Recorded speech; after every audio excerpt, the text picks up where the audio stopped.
Okay, you all good? Let's do it. Hello and welcome to the B2C Lead Generation Podcast. You're listening to the B2C Lead Gen Podcast. My name is Daniel Hopewell, here with Simon Delaney, and this is episode 96, Lead Generation. Is it time to change the narrative? And today we have Callum Dudley from Neo Media World returns to the show, who's going to tell us why the name of this podcast is rubbish and why we need to change it. Callum, welcome back. How's it going, mate? Thanks for having me on, guys. But yeah, it's not. I wouldn't call it rubbish. I just think that there's a time for a change, and it's probably been a bit overdue. No, I mean, I was being slightly facetious there, but this is something that we've discussed ourselves a lot. The terminology around the generation and the narrative, and it's definitely something we've discussed on the podcast before, and obviously internally, me and Simon discuss it all the time. But to get us started and to give us a context for the people listening, I know you and Simon were having a chat about this. I don't know where, but you can tell me about it, maybe like over Messenger or something. But can you just sort of give us a bit of a background into what you guys were talking about? Essentially, the conversation just kicked off around sort of a narrative change that I've been trying to push for a number of years, and particularly in 2023 is something that I'm going to be making a bit more of a beeline about. And fundamentally, it just comes down to frustration with the numerous amounts of conversations you have with either current clients or prospective clients. You mentioned the term lead gen, and generally the higher or more senior level clients you speak to, it instantly turns them off because of historical issues, dodgy dealings with it. Probably mainly comes down to practices and what have you that implemented in the past, but also the terminology of what a lead and the expectation of it is. And so I'm very much of not saying we need to overhaul what we do. I just think the way in which we talk about it, and fundamentally it's like under a lump sum. You can say you stick everything under the term affiliates, which actually even lead gen still gets put under the term affiliates, even though it's not really got anything to do with each other. But ultimately, what is a lead? And that's probably most of the time we have a conversation with any client is determine or define what a lead is. But fundamentally, every lead is a prospect. And I feel that prospects summarizes fundamentally what we all do in terms of data capture in a much clearer way and sets a clearer expectation for fundamentally what it is we all do and what we're delivering for a client. And I think if we can clear that up so that when we're having even the initial conversations, there's, I don't know, maybe a fresher perspective as to what we're doing. And we have sort of somehow remove some of the legacy issues. So when you speak at like a senior level to certain advertisers and things, so when you sort of say lead generation, I'd love to know what in their mind they envisage. Do you because it clearly isn't, it's different to what we sort of think, I guess, right? I think it's all about perception. I think when, especially anything that comes from a third party, so if it hasn't originated on their own website, they're just dubious as to, is the data real? Has that person actually got a true intent? What's the actual real value of that data? Because naturally, they'll always say that it's cheaper for them to capture data on their own website. Half the time, the biggest hurdle I find we come up against is actually coming back to sort of a definition of what a lead is. Some clients will view a lead as a page land. Yeah, I've heard that before. I've heard people say that before, and you're like, hey, that's not a lead. Yeah. So, like, say from a channel perspective, or even when we are running activity for a client, they'll be like, oh, our cost per lead is X, and we want you to either be hitting that or below it. And you think, oh, hang on a second, like 50% of your leads are not. There's no leads there at all. There's no data captured. It's someone hitting your website. You're not even measuring how long they're on the site for. Like, how high is your bounce rate? That's not even factored in. I just feel that it's just it's probably like just their general top line dealings with it that they've had. I don't know, 10 years ago, bought some third party data from a iffy database, whatever it might be. It might be a blind, just a pure out data purchase, no real intent, pre GDPR, and just view it as that buying a third party database is not really going to be of any benefit to us. But ultimately, that's not the way, depending on obviously who's looking after it, I don't think most of the market would do this anyway, is that it has to be a natural customer action and intent then go through the various different platform processes, whether that's using Data Vault or another alternative platform, to actually validate and check that data to ensure that that client's only receiving something that is hit through every diligence check that we can possibly throw at it before it hits their system. And I say, most clients where we initially speaking to them are saying, well, we want you to send all your traffic to our website. It's like, well, then I can't check it, and I can't guarantee you that we're scrubbing out the Mickey Mouses, the Donald Ducks, incomplete telephone numbers or addresses. I mean, I think on one client, we scrape roughly 30% of the data before it gets to them. They're like, oh, but they're all leads. It would count towards their KPI of volume. I couldn't care less about volume, because I can deliver you 1,000 leads, but if only 20 of them have got a propensity to even convert, why am I sending you the other 980? Pointless. Not saying that every lead you send one's going to convert, and that's probably another issue in the space of terminology of lead. The expectation is, well, we're classing it as a lead, so it should have a very high propensity to convert. Well, there's a lot of context around what that lead is, i.e. what action or what intent level was it shown. And then fundamentally, like, they are a prospect and need nurturing. So I know that when we were speaking, I think that's another whole topic in itself, as to there's only so much we can do from a media perspective. Once we deliver the lead into the client's ecosystem, we don't really have much of a control over it. And we also can't handhold every individual lead we send through to them to make sure they convert and buy product, service, be that in a week, 3 months, a year, 10 years time, but yet we're measured on that, and we're the only channel that's measured on it. So this is where it, as an all-encompassing point of view, it's where if we start seeding it inappropriately at the beginning, i.e. it's not a lead, it's a prospect, and we frame it up from an actual terminology or a nameplate that we're going to give the activity, that should feed through long term, that over the next few years, everyone's got the understanding as these prospects, they need nurturing, not a lead, send it through to the sales team, and if it doesn't convert, blame the media. And that's why we obviously end up giving a lot of the time small budgets, or with like the afterthought of spent 90% of our campaign activity on display. We actually need some tangible data from this. We'll chuck the rest of the money to you guys, and by that point, it's probably too late anyway. So would you keep the name lead generation and use that for a different level of intent, or do you mean, so because what you're saying is that there could be two types, the ones that need nurturing, so there's intent there, but they're not at the point of purchase, and this could definitely work better with more emotive products, right? Yeah. Whereas when you have like quite a transactional thing, like, I don't know, life insurance or something, it's pretty binary, isn't it? And if you get like high intent, it is like sale or no sale to some degree. I think my personal opinion of it is that if you're going to have one overarching nameplate, it should be called prospect generation. The lead type or prospect type is where you then get into whether they're upper funnel, mid funnel, lower funnel, are they marketing qualified, etc., etc. I think again, it's just changing that initial word from being like lead, because say in the automotive industry, you say lead and they just go, right, it's dealer ready. And it's like, hang on a second, like, not everyone, especially in current market, everyone's being told they need to buy an EV, and I won't get into that subject because that's another whole can of worms. But fundamentally, like, clients from a marketing level will just generally assume that it's a lead that's ready to buy or ready to talk. But not 90% of the market don't start off at that point. And more people, they're considering more and more brands, vehicles, etc., etc. So actually, everyone starts off as a prospect. You now need to nurture them into your brand. There's the biggest sort of OEM brand shift going on now. And I don't think this is only using automotive as an example, but I don't think that's really that dissimilar from any market in any category. Is that why are they going to choose your brand, your product, service, whatever it is, over another? It comes down to that nurture process of why you should be using us over the competition, or what makes us unique.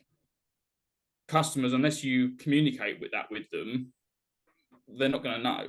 And that's why I feel that I think the way in which brands generally treat leads, that's why naturally it leads into, if you treat them as a prospect, I think that just the understanding or logic behind the two words, that shift should hopefully change the mentality of how they treat data, basically.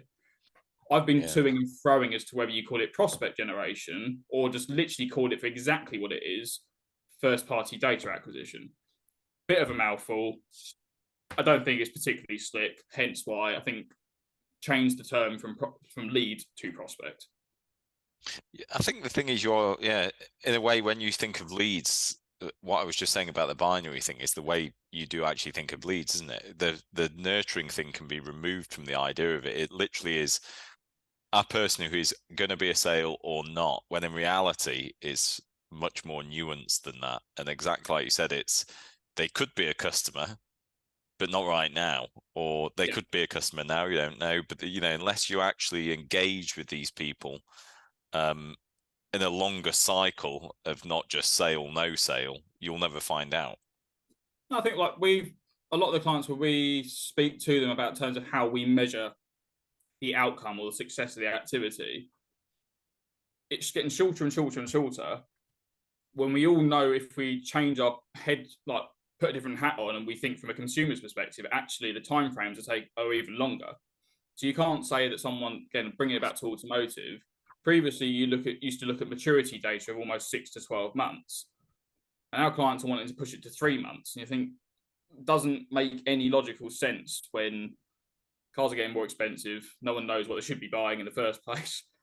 And also financially, not everyone's in a position that, obviously, with cost of living and heating bills and God knows what else, not many people can afford to shell out that much money per month on a brand new vehicle. So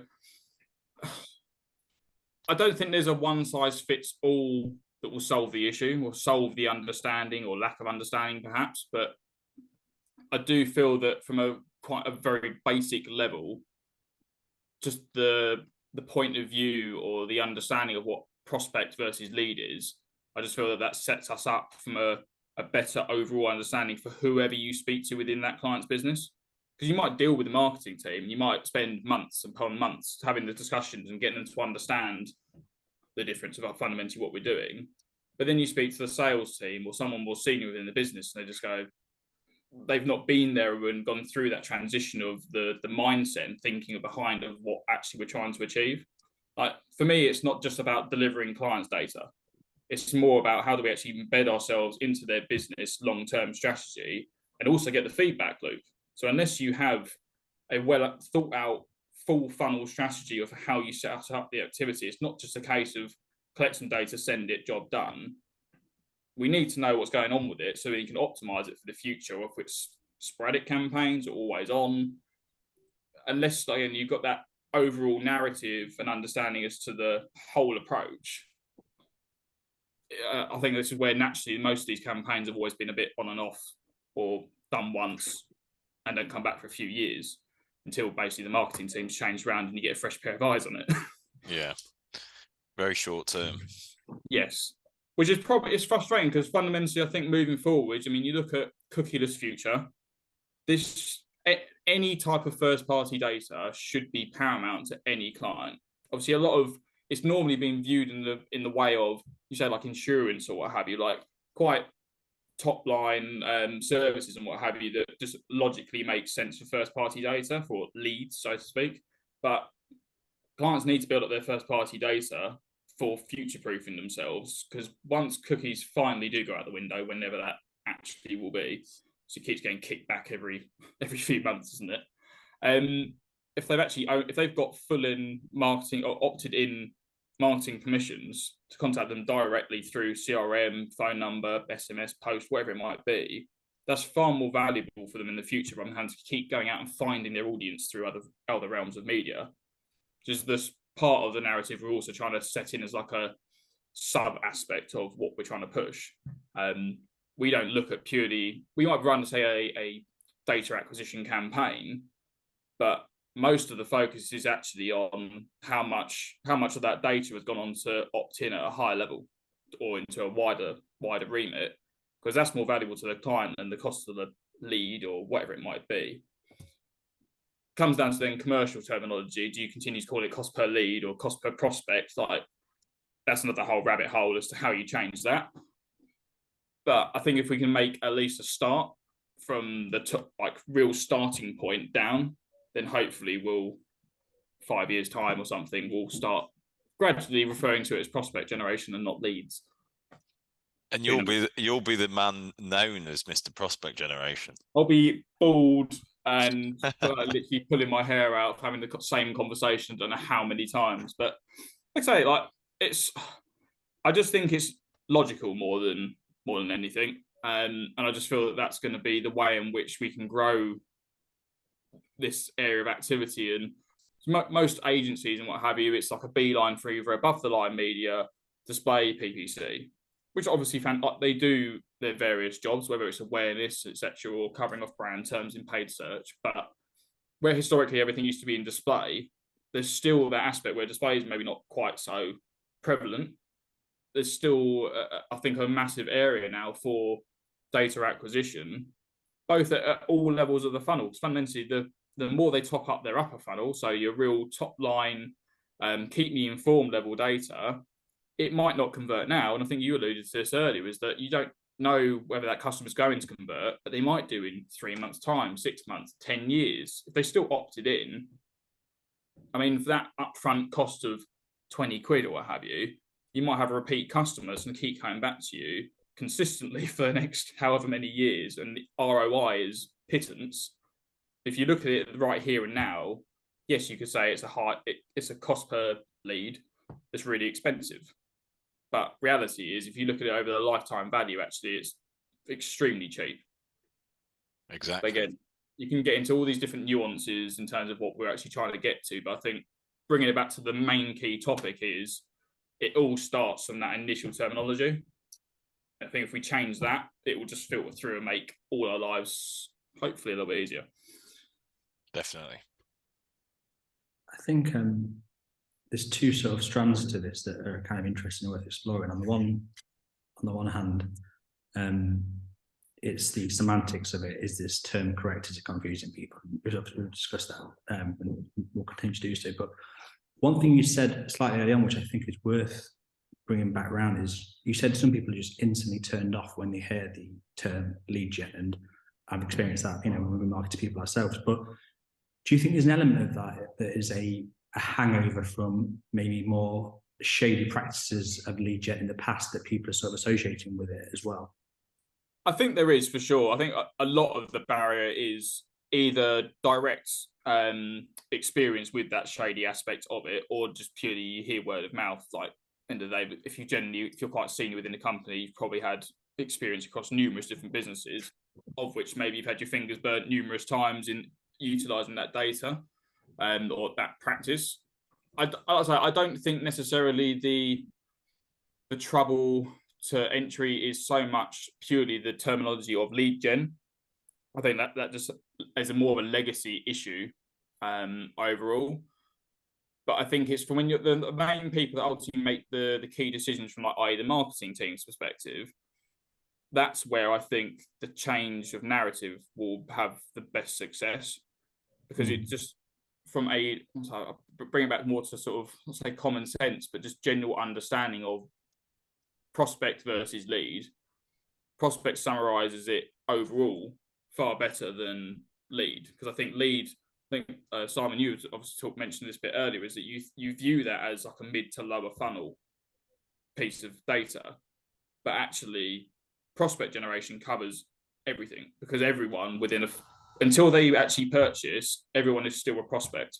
It doesn't matter whether you say, again, bringing it back to automotive, I want a test drive because I want to buy a car next week. If you had that as a call to action, they're still not over the line, so they're still a prospect, still in nurturing.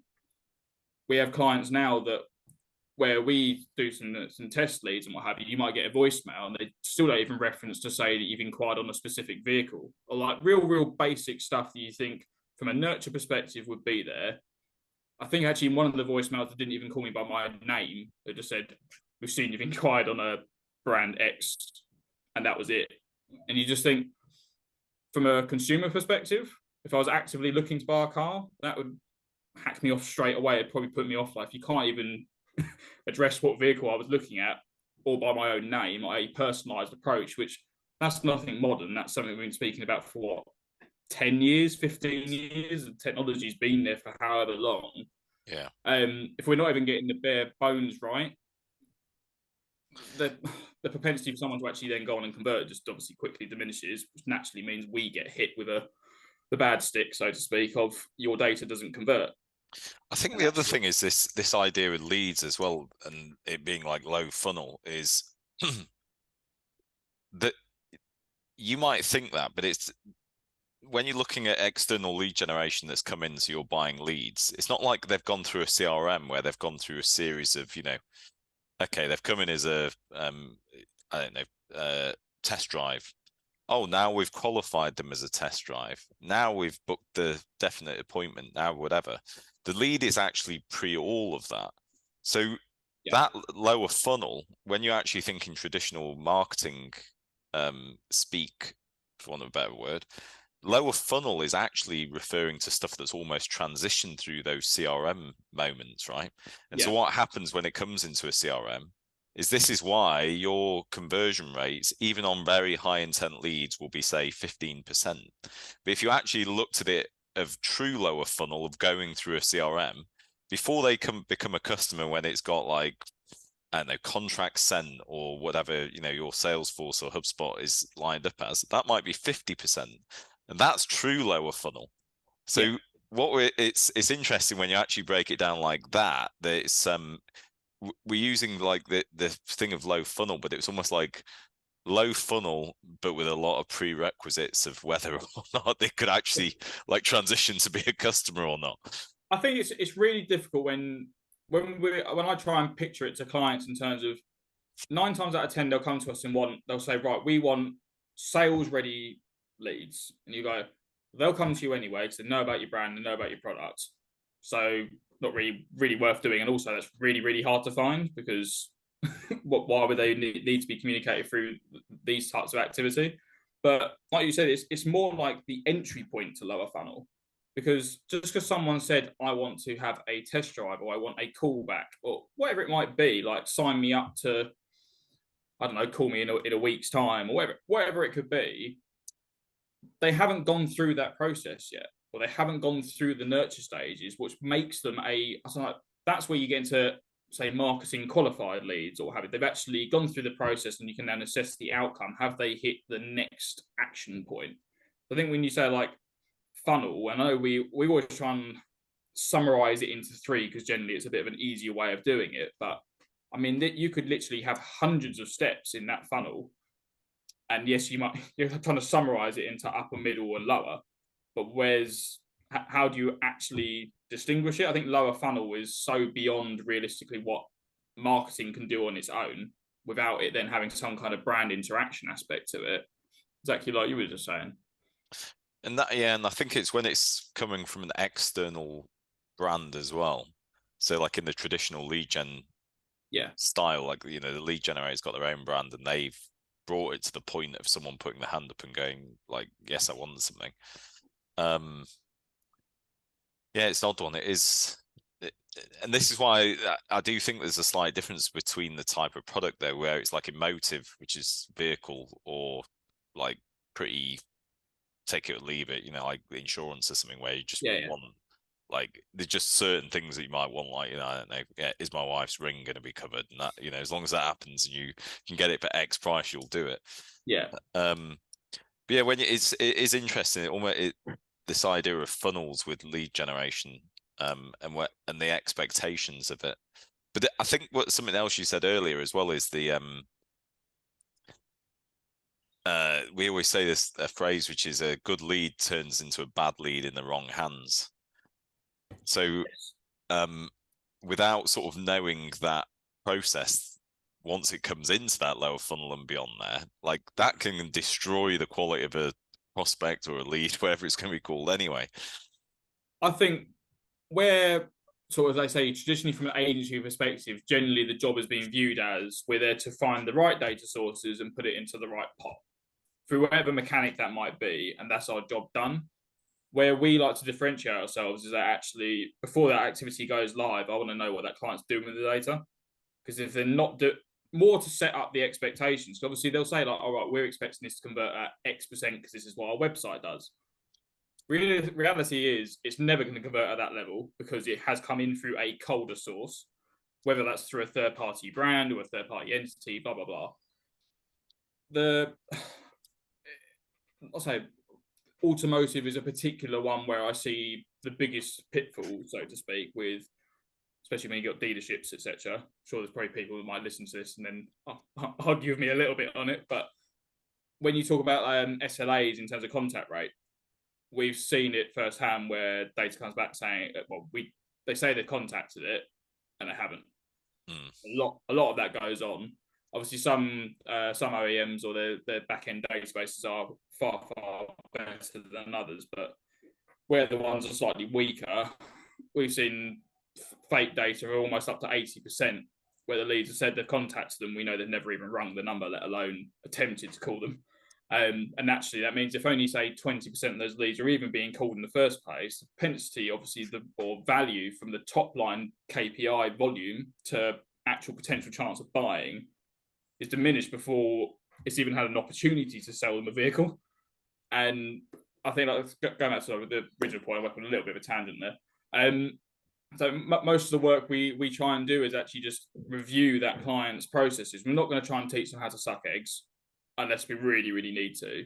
There's been numerous occasions where we've actually had to connect the marketing team to their own sales team, and they've never spoken to each other before. Don't understand where any of the data is coming from, whether that's website generated or through API connections, etc. And a lot of the time, we're even having to write their scripts for them. Now, that is so above and beyond what a media agency should be doing, and it's almost pushing to the level of, do we now become consultants over and above the media aspects? Depends on how commercially it's working, whether it's an FTE or commissions, etc., etc. But we like to go in if it's a brand new client, although it might take more time to get something live, and it might be a bit more frustrating for the client because they just literally want data and they don't really care about it. We know we're going to be measured on it, whether it's the here and now, in 3 months' time, 6 months' time. I want to know that they're at least doing the bare basics right, and they're actually contacting the customer in the right manner to show that we've at least got the best, we're advising them in the best way possible to get some results from the data. There's no point in sticking them into a CRM journey that is just for everyone. And I think this is also the biggest thing that needs to be built out for most brands, is that CRM strategies are very generic, but the way in which a customer is looking to buy a product or a service can be quite different. So how do you actually segment that data and have an appropriate or an adjusted strategy based on that segmentation? I mean, so most keep me informed pots is send them 5 emails and maybe call them in 2 months' time as a real generic top line, all clients approach. But actually, that might not be right for some people. Maybe that you should have call to actions within that CRM strategy to change the status of them throughout that journey.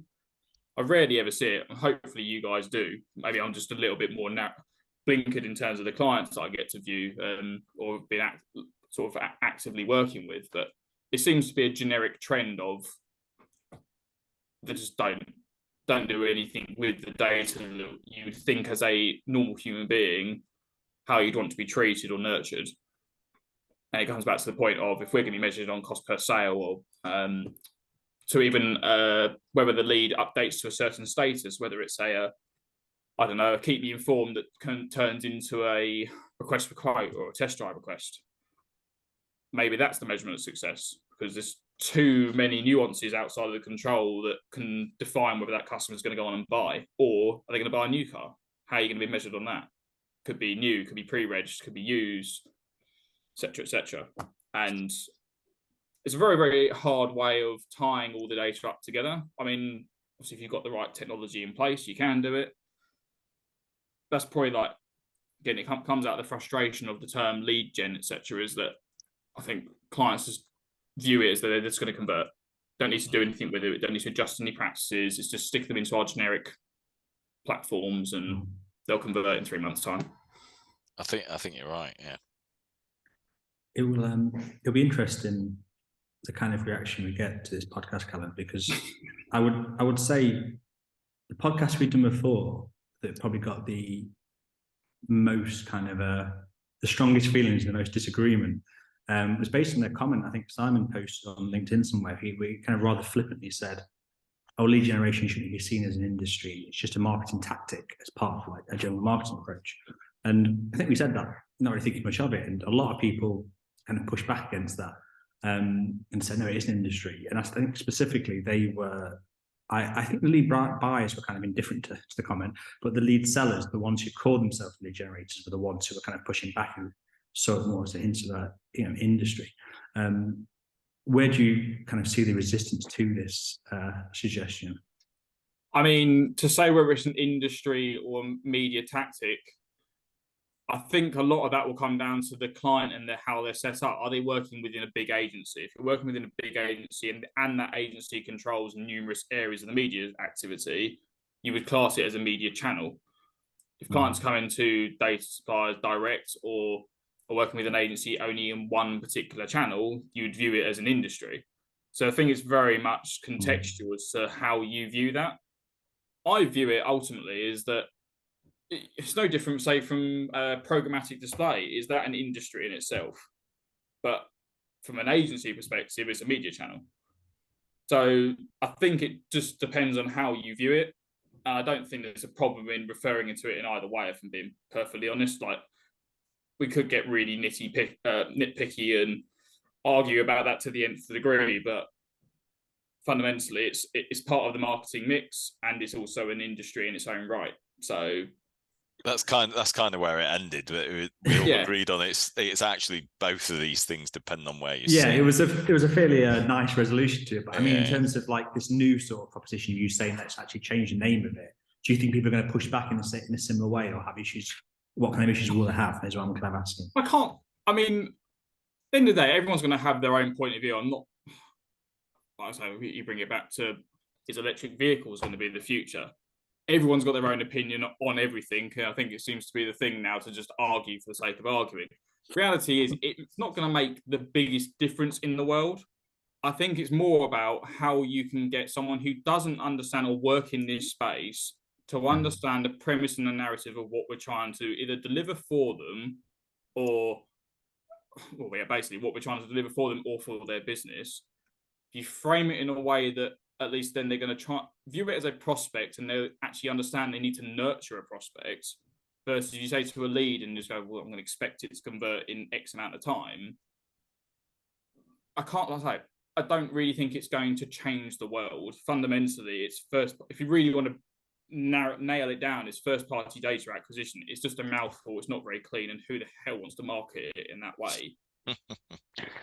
But I think prospect generation, just if you're going to stick it underneath an umbrella term, I just feel that you're going to get a bit more traction and buy-in, so to speak, rather than just being blankly refused for legacy issues. Not sure that quite answers your question, if I'm being perfectly honest, but it's okay.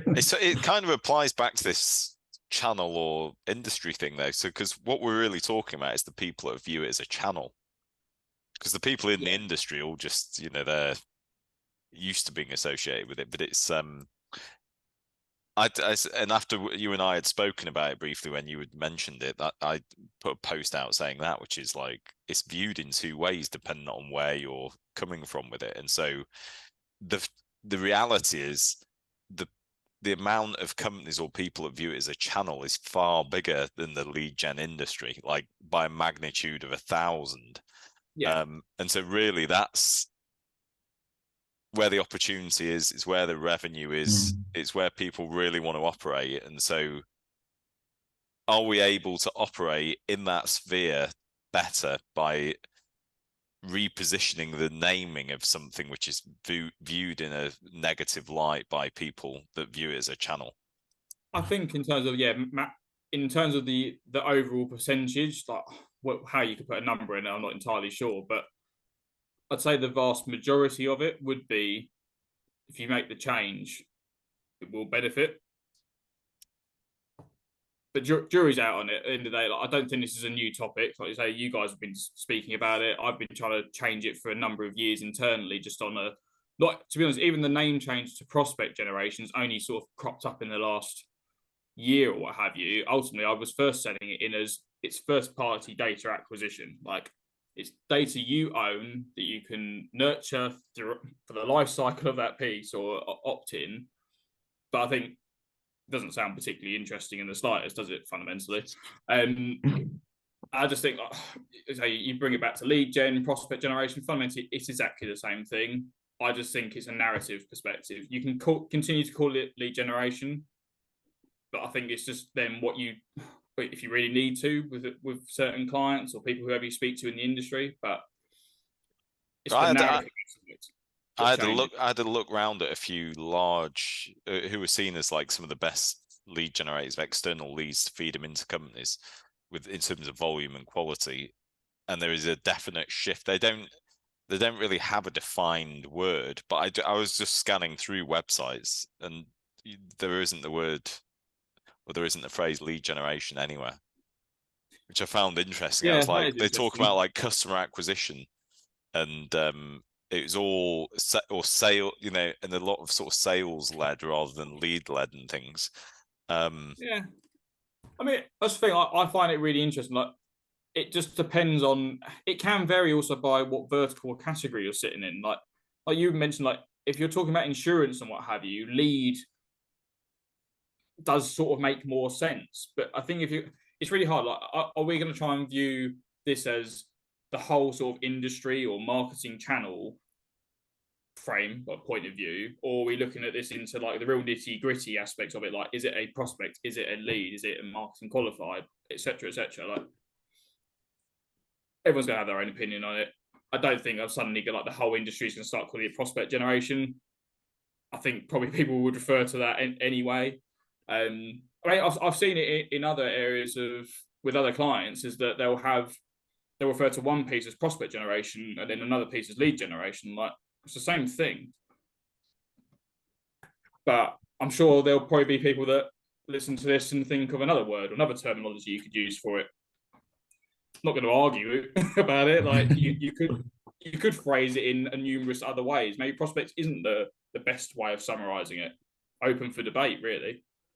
Yeah, I think that key message that we need to find a way to get people into it who maybe are turned off by just the term, I think is definitely a good one to end. I think it's been a really interesting subject, and I'd love to hear how people respond to it. Before we started this, I think I asked you how I should introduce you on the podcast, Callum, and what we said. But I do think it would be nice to revisit this podcast in a few years' time and hopefully introduce you as the founding father of prospect generation. We'll see if it happens. But yeah, thank you so much for joining the show. I think it's been really interesting. I think it'd be great to revisit this and see where it goes.